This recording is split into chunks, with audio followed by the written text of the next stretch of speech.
Il existe une souffrance qui n'apparaît pas dans les livres de psychologie, qui n'a pas de nom dans les manuels sur la famille, mais qui ronge de l'intérieur avec une force dévastatrice. C'est la douleur silencieuse d'une mère qui regarde l'enfant qu'elle a élevé, qu'elle a aimé inconditionnellement, qu'elle a protégé de toutes ses forces, et qui se voit traitée comme une étrangère. Ce n'est pas seulement de l'indifférence, c'est quelque chose de plus profond, de plus douloureux.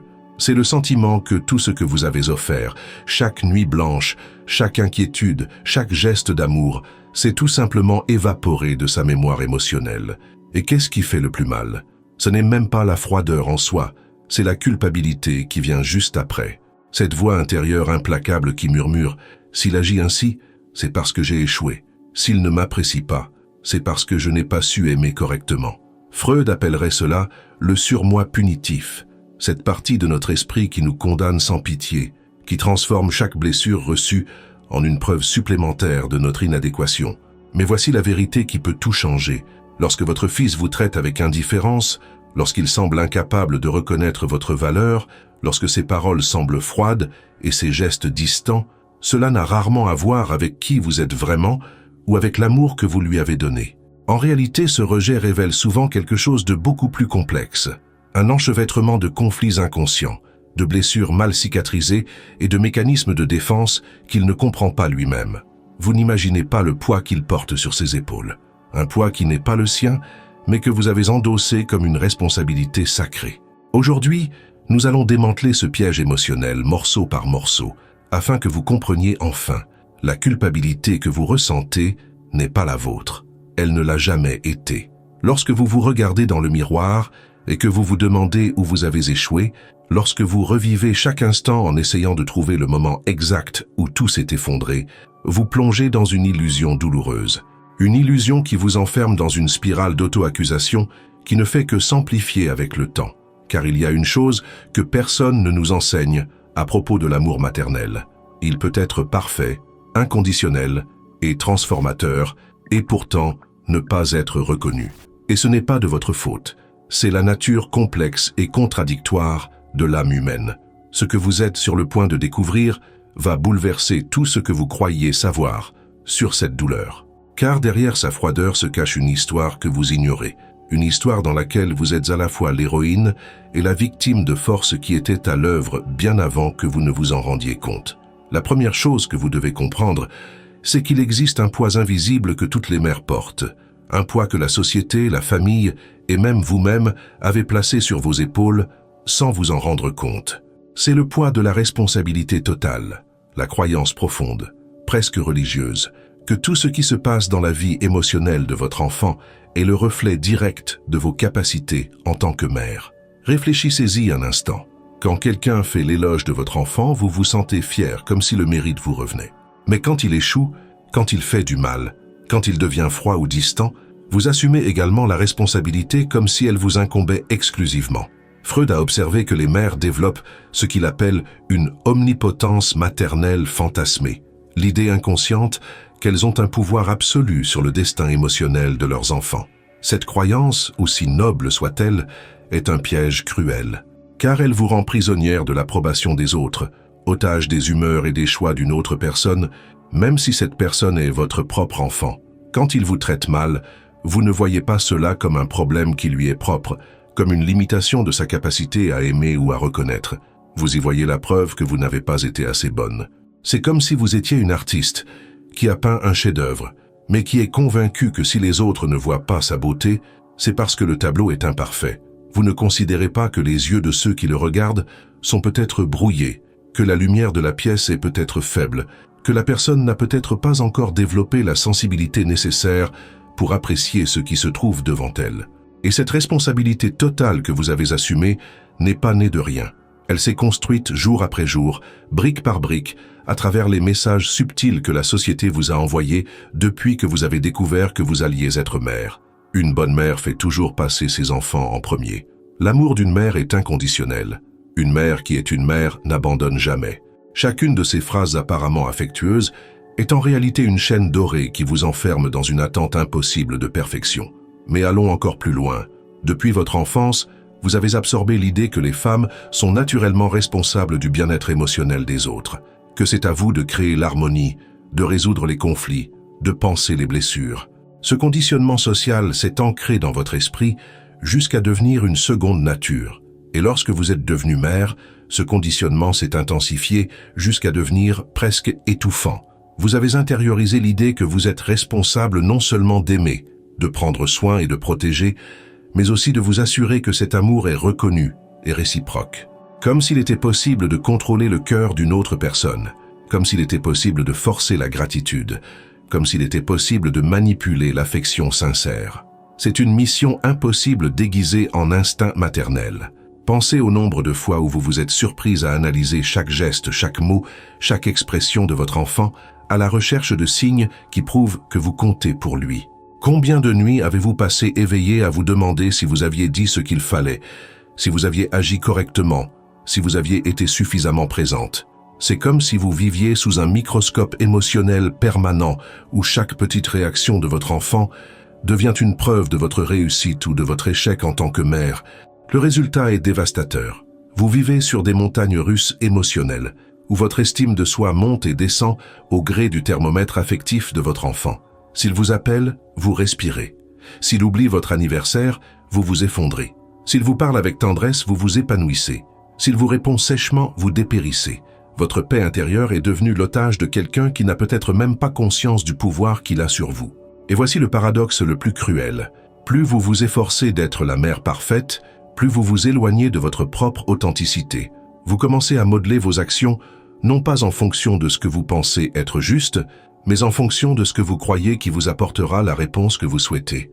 Vous devenez une actrice dans votre propre maison, jouant le rôle de la mère idéale, tandis que votre véritable essence se perd dans les attentes que vous avez créées. Cette dynamique crée une dépendance émotionnelle toxique. Vous ne pouvez plus vous sentir bien dans votre peau, à moins qu'il ne valide votre importance. Et lorsque cette validation ne vient pas, lorsqu'il agit avec indifférence, lorsqu'il semble ne pas remarquer vos efforts, lorsqu'il vit simplement sa vie sans reconnaître constamment ce que vous représentez pour lui, vous vous effondrez intérieurement. Et le plus cruel, c'est que plus vous vous blâmez, plus vous vous éloignez de la vérité. Plus vous assumez la responsabilité de sa froideur, moins vous voyez les véritables racines de ce comportement. Vous êtes tellement occupé à vous flageller que vous perdez de vue un fait fondamental. Les personnes blessées blessent les autres. Et parfois, les personnes que nous aimons le plus sont celles que nous blessons le plus facilement, car nous savons inconsciemment qu'elles nous pardonneront. Mais il y a quelque chose de plus profond qui se passe ici, quelque chose qui trouve ses racines dans votre propre histoire, dans vos propres blessures mal cicatrisées. Car cette culpabilité que vous ressentez si intensément peut être le reflet de douleurs très anciennes, des douleurs que vous portez en vous depuis bien avant de devenir mère. Ce que vous ne réalisez peut-être pas, c'est que la douleur que vous ressentez aujourd'hui, ce sentiment de rejet qui vous touche si profondément, peut réveiller des blessures qui existaient déjà en vous bien avant la naissance de votre enfant. C'est comme si sa froideur était une clé qui a ouvert une porte dont vous ne soupçonniez même pas l'existence.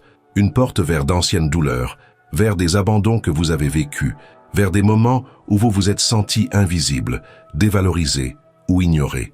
Freud a découvert quelque chose de fascinant sur l'esprit humain. Nous ne vivons pas seulement le présent. Nous portons en nous les échos du passé, les ombres des expériences qui ont façonné notre façon de voir le monde et d'interpréter les relations. Lorsque votre fils vous traite avec indifférence, vous ne ressentez pas seulement la douleur du moment présent.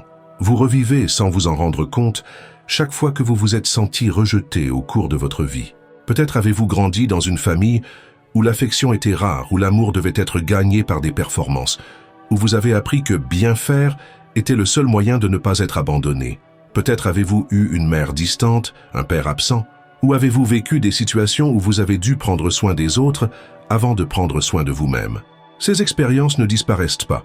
Elles s'installent dans les couches les plus profondes de notre psychisme, attendant le moment propice pour ressurgir. Pensez à la façon dont cela fonctionne dans la pratique. Quand vous étiez enfant et que vos parents se disputaient, vous vous sentiez probablement coupable, pensant que si vous étiez plus sage, plus affectueuse, plus parfaite, ils cesseraient de se disputer. Quand votre mère était triste, vous sentiez qu'il était de votre responsabilité de la réconforter. Quand un membre de votre famille était malade ou traversait une période difficile, vous absorbiez cette douleur comme si c'était la vôtre. Ces expériences ont créé un schéma profond. Vous avez appris que votre valeur était directement liée à votre capacité à rendre les autres heureux. Que lorsque votre enfant se montre froid, lorsqu'il semble ne pas reconnaître ce que vous avez fait pour lui, ces vieilles blessures se réveillent avec une force écrasante.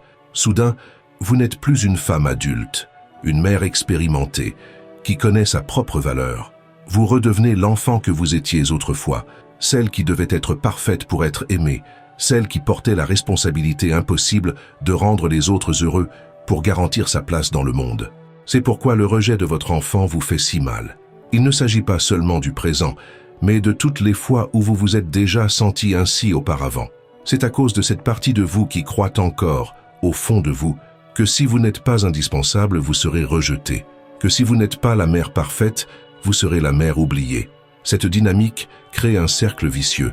Plus vous essayez de lui prouver votre valeur, plus vous vous efforcez d'obtenir la reconnaissance que vous estimez méritée, plus vous vous confirmez que votre valeur dépend de son approbation. C'est comme si vous mendiez quelque chose qui vous revient de droit, le droit d'être apprécié pour ce que vous êtes, et non pour ce que vous faites ou ne faites pas. Et il y a quelque chose d'encore plus subtil. Parfois, vous projetez sur votre enfant la responsabilité de guérir des blessures qu'il n'a pas causées. Inconsciemment, vous attendez de lui qu'il soit le fils que vous auriez aimé être pour votre propre mère, ou qu'il vous donne la reconnaissance que vous n'avez jamais reçue de vos propres parents. C'est un fardeau impossible à porter pour quiconque, celui de réparer un passé qui ne vous appartient pas. Imaginez que vous ayez grandi en étant constamment critiqué, sans jamais entendre « je suis fier de toi » ou « tu es spécial ». Maintenant, inconsciemment, vous attendez de votre enfant qu'il compense ce manque, qu'il soit la source de la reconnaissance que vous avez toujours recherchée. Mais il ne peut pas porter ce poids. Il ne peut pas être à la fois votre enfant et votre guérisseur émotionnel. C'est comme si vous essayiez de résoudre un puzzle en utilisant des pièces provenant de jeux différents. Les blessures du passé appartiennent à d'autres relations, à d'autres moments, à d'autres personnes.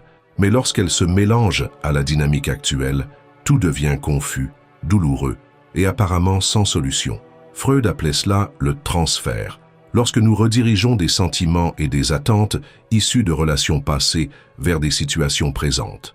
Vous transférez peut-être sur votre enfant le besoin d'approbation qui aurait dû être satisfait par vos propres parents. Et lorsqu'il ne parvient pas à combler ce vide, parce que ce n'est pas son rôle, vous vous sentez à nouveau rejeté. En conséquence, vous ne voyez clairement ni le comportement de votre enfant, ni vos propres réactions. Tout est filtré à travers le prisme du passé, tout prend des proportions plus grandes qu'elles ne le sont en réalité. Qu'à chaque nouvelle déception, à chaque nouveau moment de froideur, vous ne faites pas seulement face à cette situation spécifique, vous faites face à l'accumulation de tous les rejets que vous avez déjà subis. Mais reconnaître cela ne signifie pas trouver des coupables ou minimiser votre douleur. Il s'agit de comprendre que vous portez un poids qui n'est pas entièrement le vôtre, que vous menez des combats qui appartiennent à d'autres temps et à d'autres lieux. Et lorsque vous parvenez à séparer le passé du présent, quelque chose de transformateur commence à se produire. Vous commencez à voir que la froideur de votre enfant a peut-être beaucoup plus à voir avec ses limites qu'avec vos défauts. Mais il y a quelque chose d'encore plus profond qui se joue ici, une illusion qui est peut-être la plus douloureuse de toutes, le fantasme que l'amour véritable est toujours reconnu, que lorsque nous aimons de manière pure et inconditionnelle, cela engendre automatiquement de la gratitude et de la réciprocité. C'est une croyance si profondément ancrée que nous ne nous rendons même pas compte que nous la portons en nous, mais elle est là, nous murmurant silencieusement que si vous avez été une bonne mère, votre enfant vous appréciera inévitablement. Cette illusion est née des contes de fées, des films romantiques, des histoires qu'on nous a racontées depuis notre enfance sur le fonctionnement de l'amour. On nous a vendu l'idée qu'il existe une mathématique émotionnelle simple. Si vous donnez suffisamment d'amour, vous recevrez de l'amour en retour. Si vous vous sacrifiez suffisamment, vous serez apprécié. Si vous êtes parfaite, vous serez aimé parfaitement. Mais la réalité psychique est beaucoup plus complexe et souvent complètement opposée à cette logique. Freud a compris que l'être humain entretient une relation ambivalente avec ce qui le soutient. Plus la dépendance est grande, plus le ressentiment inconscient peut être important. Plus quelqu'un fait pour nous, plus nous pouvons avoir le sentiment de lui être redevable, sans pouvoir le lui rendre. Et parfois, pour échapper à ce poids de la gratitude, nous nions tout simplement l'importance de ce que nous avons reçu. C'est un mécanisme de défense cruel, mais profondément humain. Lorsque vous avez tout donné à votre enfant, vos nuits de sommeil, votre énergie, vos soucis, vos rêves, vous avez involontairement créé une dette émotionnelle qu'il peut trouver impossible à honorer. Et face à cette impossibilité, son esprit peut choisir une voie apparemment plus facile, diminuer la valeur de ce qui a été donné pour alléger le poids de la dette. Si ce que vous avez fait n'était pas si important, il n'a pas à se sentir coupable de ne pas le reconnaître. Mais vous, nourri par l'illusion d'un amour parfait, vous interprétez ce déni comme la preuve que votre amour n'était pas suffisant. S'il ne me valorise pas, c'est parce que je ne l'ai pas aimé comme il fallait. S'il agit avec froideur, c'est parce que j'ai échoué quelque part. Vous ne voyez pas que, paradoxalement, sa froideur peut être précisément la preuve de l'importance que vous avez eue pour lui, à tel point qu'il a besoin de nier cette importance pour pouvoir respirer. Il existe également une autre couche dans cette illusion, le fantasme narcissique, selon lequel vous pouvez contrôler les réactions émotionnelles d'une autre personne par votre comportement. C'est comme si vous croyiez qu'il existe une formule secrète. Si vous faites X, Y et Z, vous recevrez inévitablement de l'amour et de la reconnaissance en retour. Mais chaque être humain est un univers complexe d'expériences, de traumatismes, de peurs et de limites auxquelles vous n'avez pas accès et que vous ne pouvez pas contrôler. Votre enfant est peut-être en proie à ses propres combats intérieurs, à des insécurités qui n'ont rien à voir avec vous, à des blessures infligées par d'autres personnes ou par des situations. Il traverse peut-être une période de sa vie où s'éloigner émotionnellement est le seul moyen qu'il trouve pour se protéger ou se découvrir. Mais vous, prisonnière de l'illusion d'un amour parfait, vous personnalisez tout cela, comme si c'était le reflet direct de la qualité de votre amour. La vérité est que la reconnaissance et la gratitude sont des compétences émotionnelles que tout le monde ne développe pas de la même manière ni au même moment. Certaines personnes ont besoin de décennies pour pouvoir regarder en arrière et voir ce qu'elles ont réellement reçu.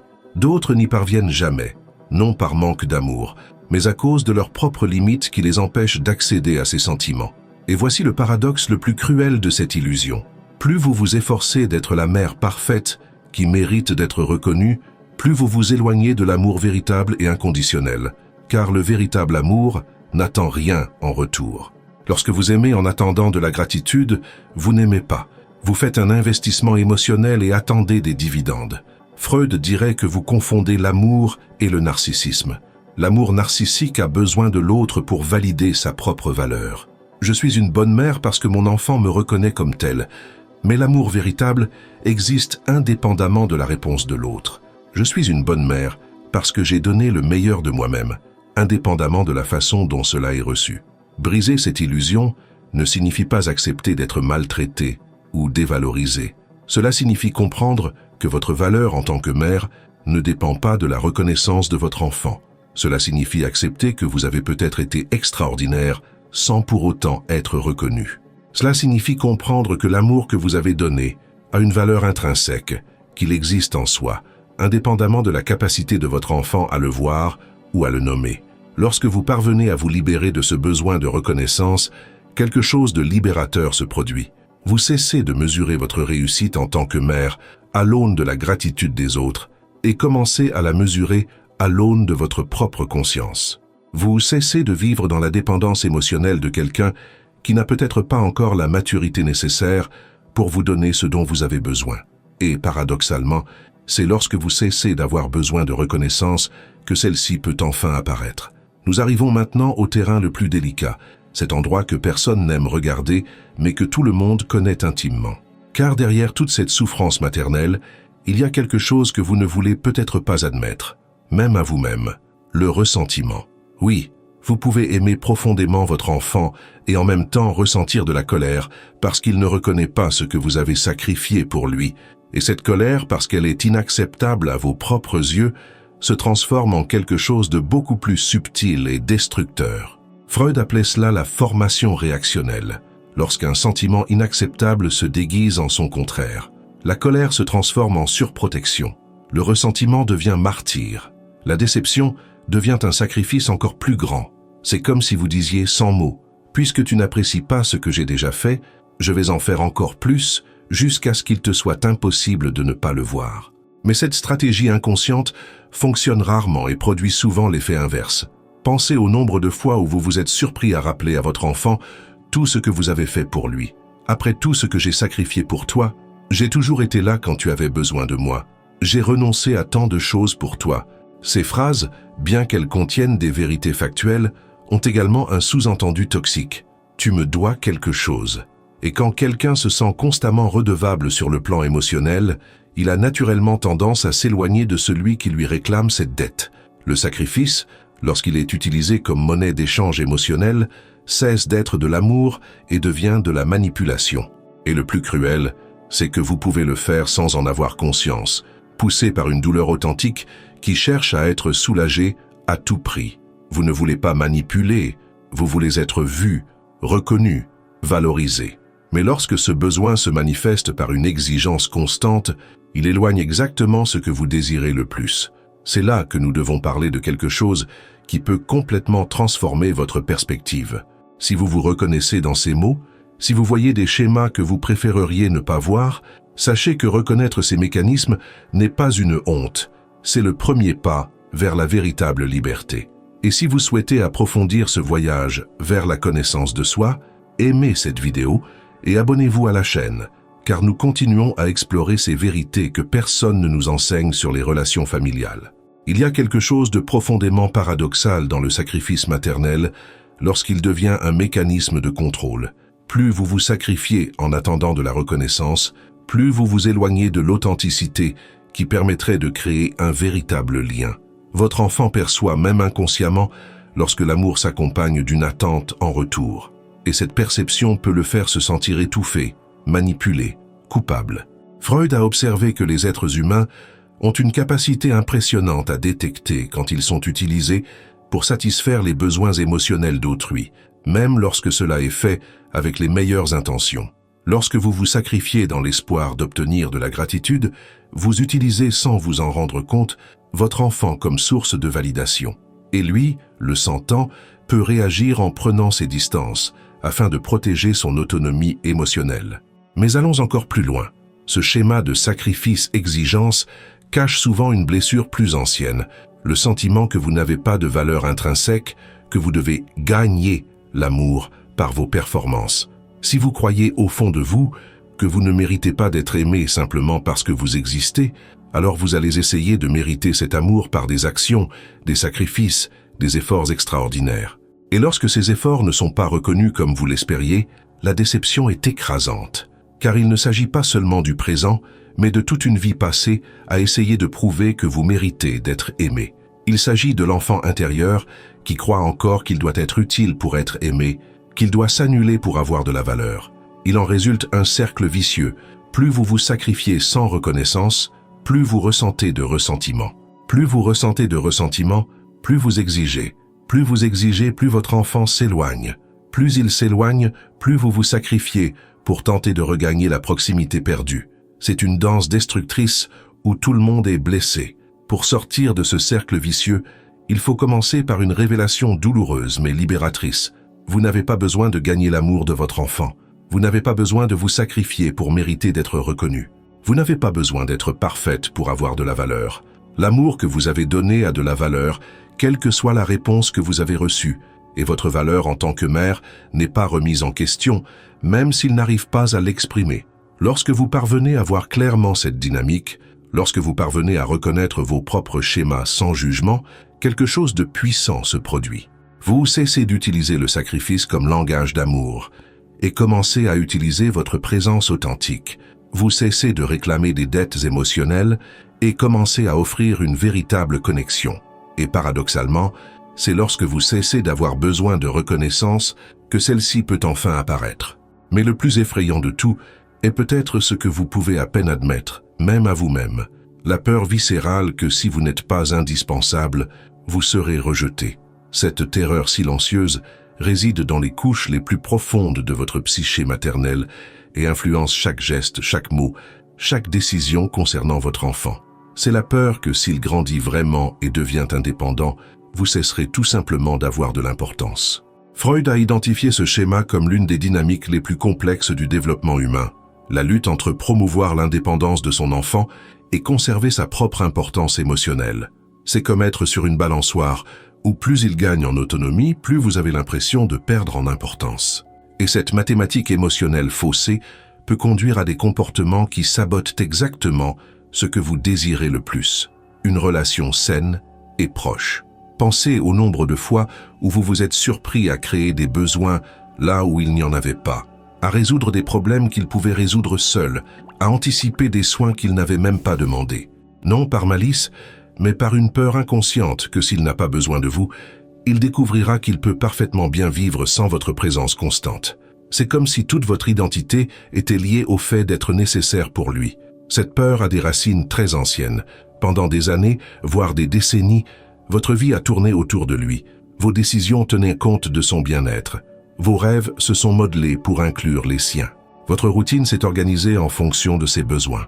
Et maintenant, alors qu'il devient adulte et cherche naturellement à mener sa propre vie, vous êtes confronté à une question terrifiante.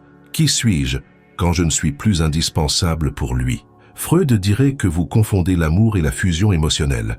Dans un amour sain, vous pouvez souhaiter le bien de l'autre, même si cela signifie votre absence temporaire. Mais dans la fusion, vous ne pouvez vous sentir bien que lorsque l'autre montre qu'il a besoin de vous. C'est une différence subtile mais fondamentale. Aimer, c'est vouloir le développement de l'autre. Fusionner, c'est avoir besoin d'être indispensable à ce développement. Et voici le paradoxe le plus cruel. Plus vous essayez de vous rendre indispensable, plus vous risquez d'éloigner votre enfant. Car être humain, c'est rechercher l'autonomie. C'est vouloir sentir que ses réalisations sont les siennes, que ses décisions comptent, qu'il a le contrôle de sa propre vie. Lorsqu'une mère, même avec amour, interfère trop dans cette quête naturelle d'indépendance, son enfant peut réagir en s'éloignant radicalement. Mais cette peur d'être dispensable va au-delà de la relation avec son enfant. Elle touche une blessure existentielle plus profonde, le sentiment que vous n'avez pas de valeur en soi, indépendamment des rôles que vous jouez. Comme si vous n'aviez de valeur que tant que vous êtes utile, importante, tant que vous êtes nécessaire. C'est une croyance limitante qui s'est peut-être formée bien avant que vous ne deveniez mère, peut-être dans votre propre enfance, lorsque vous avez appris que l'amour devait être gagné par l'utilité. Cette dynamique crée un cercle vicieux. Vous vous efforcez d'être indispensable. Il se sent étouffé et s'éloigne. Vous interprétez cet éloignement comme une confirmation que vous n'avez pas de valeur. Alors vous vous efforcez encore plus d'être indispensable. C'est un cercle vicieux qui génère de la souffrance pour toutes les personnes concernées. L'ironie, c'est que souvent, ce dont votre fils a le plus besoin, ce n'est pas que vous résolviez ses problèmes ou que vous anticipiez ses besoins. Ce dont il a le plus besoin, c'est que vous lui fassiez confiance, que vous croyiez en sa capacité à naviguer dans sa propre vie, que vous soyez disponible sans être envahissante, présente sans être contrôlante. Il a besoin d'une mère qui soit un port sûr où il peut revenir, pas une forteresse dont il doit s'échapper. Freud a observé que la véritable maturité maternelle consiste à pouvoir se réjouir de l'indépendance de son enfant, même si cela signifie être moins nécessaire au quotidien. C'est comprendre que le fait qu'il n'ait plus besoin de vous pour prendre des décisions élémentaires ne signifie pas qu'il n'a pas besoin de votre amour, de votre sagesse, de votre présence dans les moments importants. Mais pour atteindre cette maturité émotionnelle, vous devez d'abord faire la paix avec votre propre identité au-delà de la maternité. Vous devez redécouvrir qui vous êtes lorsque vous ne vous occupez pas de lui, ne le guidez pas, ne le protégez pas. Vous devez renouer avec des aspects de vous-même qui se sont peut-être endormis pendant les années intenses de l'éducation de vos enfants. Ce voyage à la redécouverte de vous-même n'est pas une trahison de l'amour maternel. C'est la plus grande preuve d'amour que vous puissiez donner à votre enfant. Car lorsque vous êtes entière, lorsque vous avez une vie riche et significative indépendante de lui, vous n'avez plus besoin qu'il comble des vides qui ne lui incombent pas. Et paradoxalement, c'est lorsque vous cessez d'avoir autant besoin de sa présence qu'il se sent souvent plus libre de se rapprocher de vous de manière authentique. Et nous arrivons alors au point où tout se révèle, où la vérité ultime et la plus profonde fait surface. Car derrière toute cette douleur, toute cette culpabilité, toute cette peur d'être dispensable, il y a quelque chose que vous ne vous êtes peut-être jamais permis de voir. Vous ne vous battez pas seulement pour être reconnu par votre enfant. Vous vous battez pour vous reconnaître vous-même comme quelqu'un qui vaut plus que ce que vous offrez aux autres. La douleur que vous ressentez lorsqu'il vous traite avec indifférence ne concerne pas seulement lui. Elle concerne vous, face au miroir de votre propre existence, vous demandant si vous avez une valeur intrinsèque ou si votre validité a toujours dépendu du fait d'être utile, nécessaire, indispensable à quelqu'un. Il s'agit d'une femme qui a peut-être passé toute sa vie à prouver sa valeur par son dévouement. ses sacrifices et ses soins, et qui se trouve maintenant confronté à la possibilité terrifiante que cela ne soit peut-être pas suffisant. Freud a remarqué que souvent, lorsque nous sommes profondément blessés par le comportement des autres, c'est parce que ce comportement touche une blessure qui existait déjà en nous. La froideur de votre fils vous blesse autant parce qu'elle fait écho à une froideur que vous ressentiez déjà envers vous-même. Son manque de reconnaissance vous fait tellement mal parce qu'il confirme un soupçon secret que vous nourrissez, celui que vous n'êtes peut-être pas digne d'être reconnu. Mais voici la révélation qui peut tout changer. Ce soupçon est un mensonge. C'est un vieux mensonge, construit à partir d'expériences passées, de messages déformés que vous avez reçus sur votre valeur, d'une société qui vous a appris à mesurer votre importance à votre capacité à servir les autres. C'est un mensonge que vous avez intériorisé si profondément qu'il est devenu votre vérité. Mais cela reste un mensonge. Vous avez passé des années, peut-être des décennies, à essayer d'obtenir de votre fils la validation que vous seul pouvez vous donner. Vous avez attendu qu'il confirme votre valeur en tant que mère, en tant que femme, en tant qu'être humain. Mais cette confirmation, même si elle venait, ne comblerait jamais le vide réel, car ce vide n'est pas lié à sa reconnaissance, mais à votre manque de reconnaissance de vous-même. Réfléchissez-y. Combien de fois, même lorsqu'il vous montrait de l'affection, continuez-vous à vous sentir insécurisé? Combien de fois un seul geste froid de sa part annulait-il des centaines de moments positifs? Cela s'explique par le fait que vous cherchiez au mauvais endroit. Vous essayez de trouver à l'extérieur ce qui ne peut être construit qu'à l'intérieur. La véritable liberté maternelle ne réside pas dans la reconnaissance de son enfant. Elle réside dans le fait de ne plus avoir besoin de cette reconnaissance pour se sentir complète. Elle réside dans le fait de pouvoir regarder votre parcours de mère et dire « J'ai fait de mon mieux avec ce que je savais et les circonstances qui m'étaient données. J'ai aimé profondément. Je me suis dévoué sincèrement. J'ai offert tout ce qui était en mon pouvoir. Et cela a de la valeur, quelle que soit la façon dont cela a été reçu. » Freud dirait que vous devez faire la paix avec votre propre humanité. Vous devez accepter que vous avez été une mère réelle, pas parfaite, que vous avez eu des limites, commis des erreurs, connu des moments de fatigue et de frustration, et que tout cela ne diminue en rien la grandeur de l'amour que vous avez offert. Vous devez cesser de vous comparer à une version idéalisée de la mère qui n'existe que dans votre imagination. Il y a quelque chose de profondément libérateur à accepter que vous ne pouvez pas contrôler la façon dont les autres reçoivent ce que vous offrez. Vous pouvez donner le meilleur de vous-même, aimer sincèrement, être présente avec authenticité, mais vous ne pouvez pas garantir que cela sera vu, compris ou apprécié comme vous le souhaiteriez. Et cette impossibilité de contrôle n'est pas un défaut de votre part, c'est la nature même de l'expérience humaine. Lorsque vous parvenez à cette paix intérieure, lorsque vous parvenez à vous reconnaître comme une personne de valeur indépendamment de la réponse du monde, quelque chose de magique se produit. Vous cessez de vivre dans la dépendance émotionnelle des autres. Vous cessez de mendier pour être reconnu. Vous cessez de vous contorsionner pour être ce que vous imaginez que les autres veulent que vous soyez. Et paradoxalement, c'est lorsque vous cessez d'avoir autant besoin de l'amour et de la reconnaissance des autres qu'ils parviennent souvent à voir qui vous êtes vraiment. Car lorsque vous êtes entier, lorsque vous vous acceptez pleinement, vous dégagez une présence impossible à ignorer. Non pas parce que vous essayez d'attirer l'attention, mais simplement parce que vous êtes authentiquement vous-même. Votre enfant reconnaîtra peut-être un jour tout ce que vous avez représenté pour lui. Il développera peut-être ou non la maturité émotionnelle nécessaire pour exprimer sa gratitude. Il dépassera peut-être ou non ses propres limites pour établir une connexion plus profonde. Mais cela ne vous concerne plus. Votre problème est désormais de vous reconnecter avec vous-même, de redécouvrir votre identité au-delà de la maternité et de construire une vie qui ait un sens pour vous. La véritable liberté réside dans le fait de pouvoir aimer sans attente, de pouvoir donner sans rien demander en retour, de pouvoir être mère sans que cela soit la seule chose que vous soyez. C'est découvrir que vous êtes bien plus que les rôles que vous jouez, bien plus précieuse que vous ne l'imaginez, bien plus complète que vous ne vous êtes permis de le croire. Et lorsque vous parvenez enfin à vous libérer de ce besoin désespéré de reconnaissance, lorsque vous parvenez à faire la paix avec votre parcours imparfait mais authentique en tant que mère, quelque chose d'extraordinaire commence à s'éveiller en vous. Vous redécouvrez la femme qui existait avant la maternité et qui a continué d'exister pendant celle-ci, même lorsqu'elle était éclipsée par les exigences constantes liées à la prise en charge d'un autre être humain. Cette redécouverte n'est pas une trahison de l'amour maternel. C'est en fait le plus beau cadeau que vous puissiez faire à votre enfant, l'exemple d'une femme qui s'épanouit pleinement, qui mène une vie riche et significative, qui ne dépend de personne pour se sentir valorisée. Car lorsque vous êtes entière, lorsque vous vous aimez et vous respectez, vous montrez par l'exemple qu'il est possible d'aimer profondément sans s'effacer dans le processus. Freud nous enseigne que la véritable maturité émotionnelle consiste à parvenir à intégrer toutes les parties de nous-mêmes, pas seulement la mère, mais aussi la femme, la professionnelle, l'amie, la rêveuse, la créatrice. Vous êtes une symphonie complexe, pas une simple note, et lorsque vous parvenez à jouer cette symphonie dans son intégralité, votre présence dans le monde devient beaucoup plus riche et plus percutante. La première étape pratique de cette transformation est simple, mais révolutionnaire. Commencez à vous demander chaque jour « Que veux-je » Pas ce dont votre enfant a besoin, pas ce que votre famille attend, pas ce qui serait le plus utile aux autres.